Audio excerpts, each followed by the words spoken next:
امریکی اخبار new York Times نے دعویٰ کیا ہے کہ ترکیہ میں نیٹو اجلاس سے واپسی کے دوران صدر ٹرمپ کے طیارے ایئر فورس ون کو میزائل حملے کا ممکنہ خطرہ درپیش تھا۔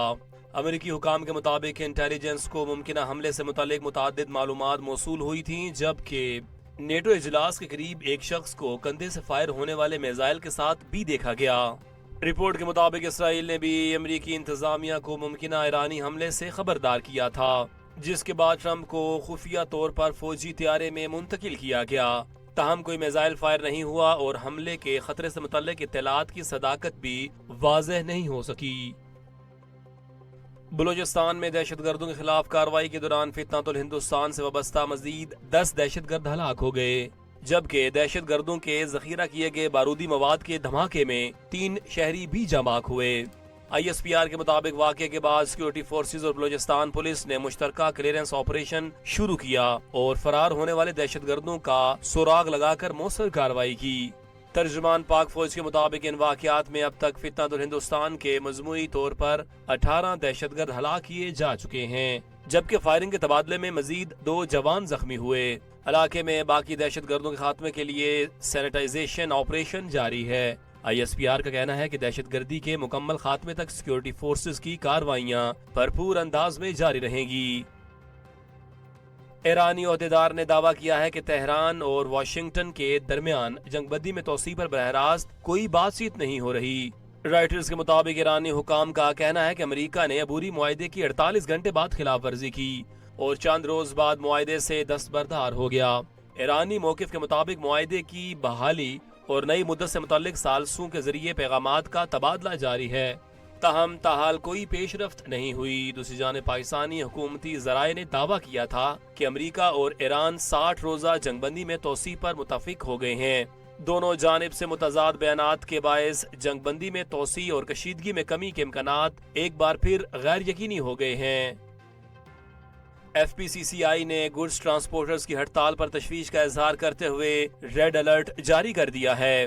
FPCCI کے سینئر نائب صدر ثاقب فیاض مگو کے مطابق ہڑتال کے باعث صنعتی خام مال کی ترسیل تقریباً رک گئی ہے، جس سے صنعتوں کا چلنا مشکل اور کاروباری سرگرمیاں متاثر ہو رہی ہیں۔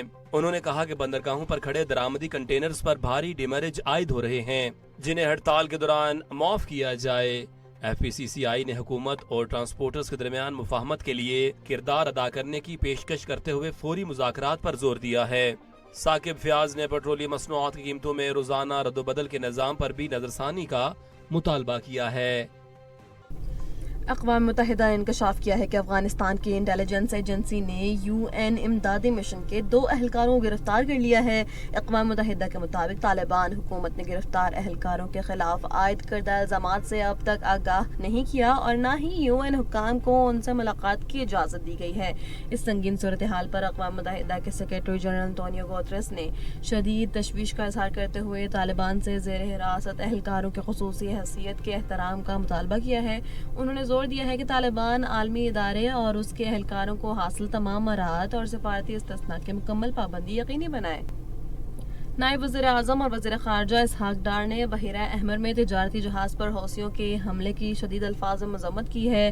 حملے کے نتیجے میں 3 پاکستانی شہری جاں بحق جبکہ 1 زخمی ہو گیا ہے۔ اسحاق ڈار نے اس حملے کو بین الاقوامی قوانین کی کھلی خلاف ورزی قرار دیتے ہوئے کہا ہے کہ پاکستان واقعے کی تفصیلات کے لیے سعودی حکام اور یمن کی حکومت سے رابطے میں ہے۔ انہوں نے ریاض میں قائم پاکستانی سفارت خانے کو جاں بحق شہریوں کی میتوں کی جلد وطن واپسی کے لیے تمام ضروری اقدامات کرنے کی ہدایت کی ہے۔ دوسری جانب ترجمان دفتر خارجہ نے بھی واقعے کو افسوسناک قرار دیتے ہوئے کہا کہ پاکستان بین الاقوامی پانیوں میں محفوظ اور آزادانہ جہاز رانی کے لیے اپنی عالمی ذمہ داریاں ادا کرنے کے لیے مکمل تیار ہے۔ زمبابوے کی کریبا جھیل میں گنجائش سے زیادہ مسافر سوار ہونے اور تیز لہروں کے باعث ایک مسافر کشتی الٹ کر حادثے کا شکار ہو گئی ہے۔ حکام کے مطابق 90 افراد کی گنجائش والی اس کشتی میں 114 بالغ مسافر، عملے کے 5 ارکان اور کچھ بچے سوار تھے۔ اس المناک حادثے میں 15 افراد جان کی بازی ہار گئے جبکہ 27 افراد تاحال لاپتہ ہیں۔ ریسکیو ٹیموں نے بروقت کارروائی کرتے ہوئے 77 افراد کو بحفاظت نکال لیا ہے اور لاپتہ افراد کی تلاش کے لیے بڑے پیمانے پر ریسکیو آپریشن جاری ہے۔